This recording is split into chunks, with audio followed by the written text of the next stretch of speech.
Now, recently, acting CFPB director Mick Mulvaney has been facing criticism for his lax enforcement of predatory lenders and misbehaving banks.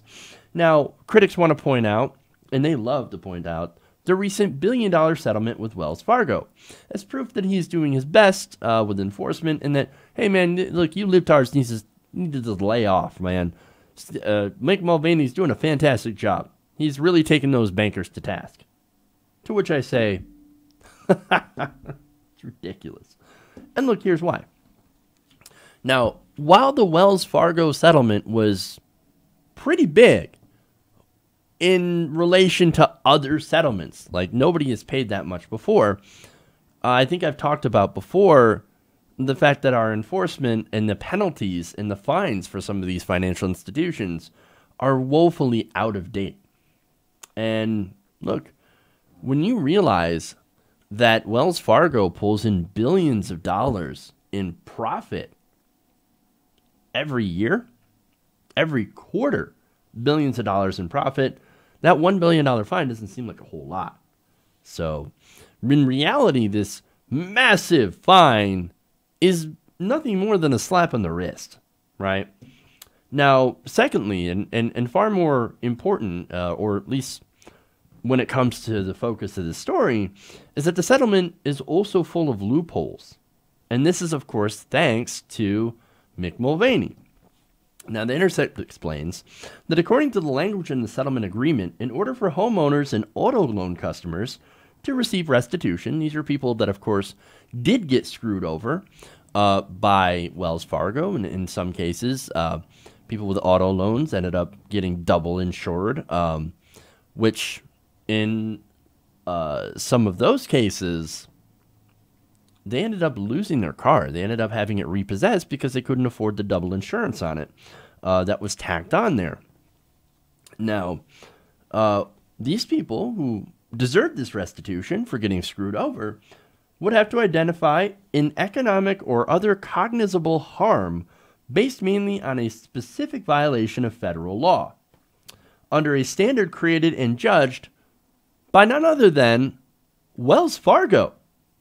So wait, Wells Fargo screwed people over, got caught with their hand in the cookie jar, got punished because they found overwhelming evidence that they screwed people over, and the CFPB says, well, great, we caught you, so now we're going to fine you $1 billion, but we're only going to make you give restitution to people who go through this arduous paperwork process. And we're going to let Wells Fargo judge who gets it. So, that is absurd. Now, here's the thing, right? Now, they continue.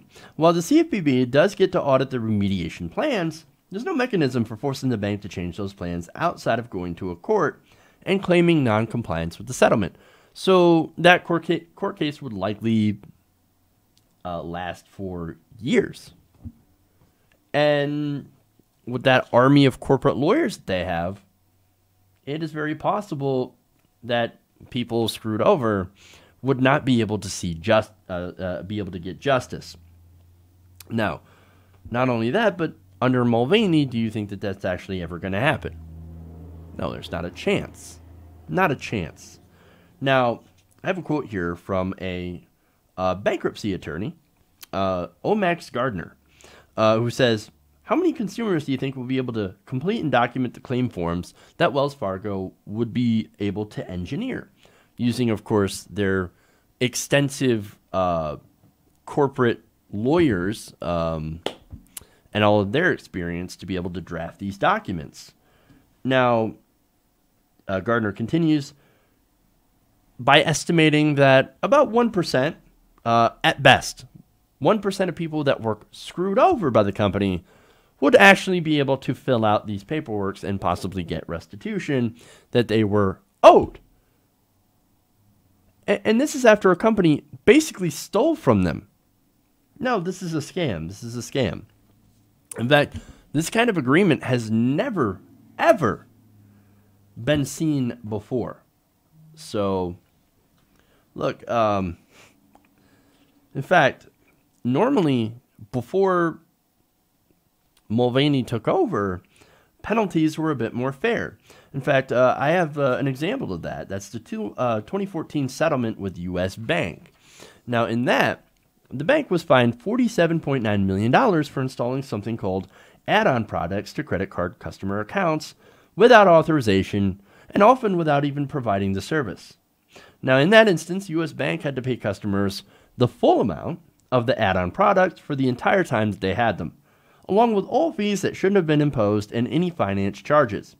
That amount had to be mailed directly to the borrower or credited to their account with a direct explanation of how the restitution was calculated. The borrower didn't have to do anything to get repaid. They didn't have to fill out any forms. They did that automatically. Now, the CFPB could have objected to the U.S. Bank's remediation plan without having to go back to court. So that is how it used to work. But now, under Mulvaney, the Wells Fargo settlement, that is way, way different terms. Now, what it does is that it will collect $1 billion from the bank, $500 million of which is satisfied by a parallel settlement with the Office of the Comptroller of the Currency. And for consumers to see any money from this, they would have to prove that they were actually harmed, rather than Wells Fargo having the burden of determining who was illegally charged and face penalties for noncompliance. Now, this puts the victims in position of having to act as their own lawyer or private investigator that tracks down the precise violation of law and affixes an explicit dollar amount. And of course, the person that is, or the company that is the ultimate arbiter is Wells Fargo. Putting that bank in charge of this is complete madness. But that's unfortunately what you get when you put somebody who gets paid by the banks in charge of regulating the banks. You want to talk about the swamp? This is a great example of the swamp. This is the corruption. And Mulvaney is one of the most corrupt swamp monsters we have.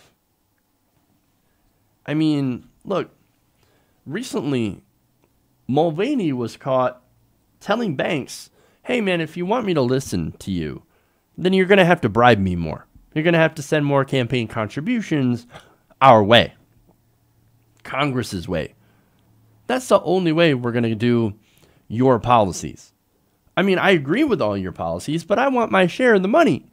So pay up. That's what's going on here. And that is the corruption. And we have to, as the American people, root out that corruption and end the influence of money in politics. Because that's how you get people like Mulvaney in these positions anyway. That's how you get our sham elections. That's how you get a lot of the evils that are facing us in today. It's because of the money. We've got to get it out of politics and restore control to the people. Hey everybody, thanks for watching this video. If you want to see more like this, please hit the subscribe button below. And if you want to support truly independent progressive media, please consider becoming a patron at patreon.com/TYTNation.